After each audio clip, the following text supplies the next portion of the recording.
আজকে আমাদের বাড়িতে ছোটখাটো একটা আয়োজন ছিল, তো কি কি বাজার করছে সেটা আপনাদের মাঝে শেয়ার করতেছি। এখানে মানে সব ময় মশলা, আচার, তারপরে ডাল, মানে খিচুড়ি রান্না হবে, মিষ্টি কুমড়া, সবজি খিচুড়ি। আসসালামু আলাইকুম এভরিওয়ান, আশা করি সবাই ভালো আছেন। আলহামদুলিল্লাহ আমিও ভালো আছি। তো আপনাদের মাঝে আবার একটা ভিডিও নিয়ে আসলাম। এখানে বড় একটা মিষ্টি কুমড়া আছে, মিষ্টি কুমড়াটা এখন আমি বড়ি দিয়ে জবাই করব। মানে জবাই করতেছি হয় না, পরে এমন আচার দিয়েছি মিষ্টি কুমড়াটাই, পরে ভাগ হয়ে দুই ভাগ হয়ে গেছে। এখন আমার বাস্তিরা সবাই হাসতেছে, কাপু তুমি কি করতেছো, আমি এটারে আচার না দিলে এটা ছুটবো না। তো অনেক কষ্ট করে মিষ্টি কুমড়া ছোটাই নিছি, মানে ছোটার পরে আলহামদুলিল্লাহ এত সুন্দর হয়েছে, মাশাআল্লাহ খুব সুন্দর হয়েছে মিষ্টি কুমড়াটা। মানে দেখতে এত লাল হয়েছে, এটা ইলিশ মাছ দিয়ে রান্না করে খেলে খুবই মজা লাগতো। তো এটা আমাদের ওই যে খিচুড়ির মধ্যে দিবে তার জন্য এনেছে। তো খিচুড়িটা কি রান্না করলে সবজি বেশি দিলে মজা লাগে, তো সেই কারণে আমরা অনেক বড় বড় দুইটা মিষ্টি কুমড়া দিচ্ছি, কদু দিচ্ছি। ওখানে আমার ভাবি কদু করতেছে, আমি মিষ্টি কুমড়া করতেছি, আমার ভাস্তে আলু করতেছে। মানে সবাই মিলেমিশে কাজ করতেছি। আমাদের বাড়িতে আবার একটা ভালো আছে, একটা অনুষ্ঠান হলে সবাই মিলেমিশে কাজ করি, কোনো বাধা হয় না, কোনো সমস্যা হয় না। তো আমার ভাবি আবার ওইটা অনেক কাজের লোক, মানে খুব কাজ করতে পারে, এই দেখতে আমার একটু সুবিধা হয়েছে, ভালো হয়েছে। আমি এখানে টমেটো কেটে নিচ্ছি, টমেটোগুলা কেটে নিচ্ছি, আর ওখানে আমার ভাস্তে আলু কাটছে আমার ভাবি মিষ্টি কুমড়া। টমেটো কেটে এখন আমার সবজি সব কাটা হয়ে গেছে। এখন আমি কলপাড় আসছি ধোয়ার জন্য। আমাদের কলপাড়টা মানে তেমন চাপ কল, মানে চাপতে অনেক কষ্ট হয়ে যায়। তো এখানে আমি মানে কলে এখন কদুগুলা সব ভালো করে ধুয়ে নিচ্ছি, কারণ সব কিছু পরিষ্কার করে সুন্দর করে ধুয়ে নিলে খেতেও মজা হয়, কারণ আমরা যেটা না খেতে পারবো সেটা পাঁচজনে খেতে পারবে না।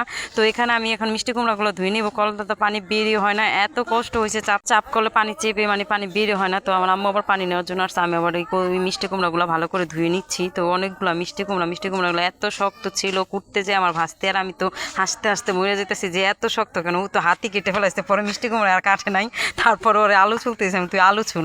তো এখানে আমাদের সব সবজি আছে, মানে সবজি দিয়ে আমরা খিচুড়ি রান্না করবো, সেই কারণে এখানে সব সবজি রাখছি। ও এটা আমাদের বাড়িতে একটা অনুষ্ঠান প্রতি চৈত মাসের 5 তারিখে হয়। এবারকার 5 তারিখ পড়ছে ঈদের দিন, তার কারণে আমরা মানে রান্না করতে পারি নাই। তো আমার ঈদের দুদিন পর দিছি মানে খিচুড়িটা রান্নার একটা আয়োজনটা, মানে দুদিন পর দিছি। এটা মানে আগেকার মানুষটা তারা করে আসছে, তাদের দীর্ঘ বিশ্বাস, তারা ভালো জানে, আমরা তো কিছু বুঝি না, পোলাপান মানুষ।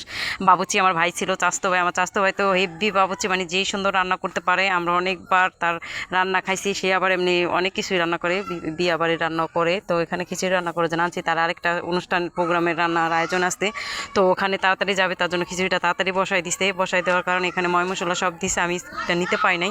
এখানে হলদি মরিচ সব দিয়ে দিছে, এখন কদুগুলা দিচ্ছে না। আমার বলতে সবজিগুলো লেনে দেন, আপনি ভরে নিয়ে আসেন আমাকে কোন কি লিগা। তো কয় তুই আসলে রান্না করলে মজা হইব। তো এ করে বলছে, আমি ধুয়ে আবার খিচুড়ি আলু ঢেলে দিলাম। এখন আমি মিষ্টি কুমড়ারি সব ঢেলে দেবো। তো সব কিছু দেওয়ার পরে মানে বুঝেনি তো, সবজি দিয়ে খিচুড়ি রান্না করলে এমনি খুব টেস্ট হয়। তো এখানে টমেটো সবই একসাথে দিয়ে দেবো। তো একসাথে দিলে অনেকক্ষণ কষাই নিবে। তো আমার ভাইয়া কষাইতেছে আর আমি ঢেলে দিচ্ছি। বাবুচি নিজের ভাইয়া অনেক একটু সুবিধা ভালো হয়েছে। তো এখানে চালগুলো মেপে নিচ্ছি, খিচুড়িতে চাল দেওয়ার জন্য কয় কেজি চাল হয়েছে। তো চালগুলো সবার বাড়িতে উঠাইছে, মানে উঠাই নাই, সবাই আমাদের বাড়িতে দিয়ে গেছে খিচুড়ি খাওয়ার জন্য। তো এখানে ডাল টাল সব কিছু মিক্স করে নিচ্ছে আমার আম্মু। তো মিক্স করার পরে এখন ডাল দিয়ে মিলিয়ে এখন চালগুলো ভালো করে ধুয়ে নিব। ধোয়ার পরে এখন মানে খিচুড়ি রান্না করবে। তো এখানে বিরিয়ানি মশলা স্প্রে করা হয়েছে, বিরিয়ানি মশলাটা দেওয়া হয় নাই। তো পরে আবার আমার চাস্তো বোন আবার বিরিয়ানি মশলাটা দিয়ে দিছে। তো দেওয়ার পরে এখন আবার চালটি এখন ধুয়ে নিচ্ছে আমার ভাবি আর আমার মা। তো তারা অনেক কামের, আমার ভাবিটা ওটা অনেক কামের, মানে খুবই ভালো মানুষ, কারণ যে কোনো অনুষ্ঠানে হাতে হাতে এসে কাজ করে। তো ভিডিওটা যদি আপনাদের কাছে ভালো লাগে লাইক কমেন্ট শেয়ার করে দিবেন। আশা করি ভিডিওটা সবাই দেখবেন। একটা ভিডিও বানাতে অনেক কষ্ট হয়, আল্লাহর রহমতে আপনাদের দোয়ায় আমি অনেক দূর এগিয়ে যাবো ইনশাল্লাহ। আমি এগিয়ে যাবো ফেসবুকে কাজ করতে। মানে মন মানসিকতা এক সময় হয়ে যায়, আমার ভিউগুলো অনেক কমে গেছে, আগে অনেক বেশি ছিল জানি না। তো আলহামদুলিল্লাহ আবার যা আছে তাই, আবার সামনে এগিয়ে যেতে পারবো। এখন কথায় কথায় খিচুড়িটা মানে পোড়াটা হয়ে গেছে। তো এখানে খিচুড়িটার কালারটা যেমন ছিল, খেতেও খুব মজা হয়েছে। তো খিচুড়ি এখন নাড়তে মানে আমি বলছি সব কিছু হওয়ার পর আমার কাছে একটু দেন, আমি রান্না করি, আপনার কি রান্নলেন। তো কন্যা আবার চুলার আগুন নিবাইতেছে, কন্যা তুই নাড়া দি। তো আমি ভালো করে এইটা ধরতেই পারি না, আমি কীভাবে নাড়া দিব। তো আমার চাস্তো কইতেছে তুই তো নাড়তেই পারস না, তুই আবার নাড়বি কি। তো আবার আবার আমাকে এটা এসে দেখাই দিল যে এমনি ধরে এমনি নাড়া দি।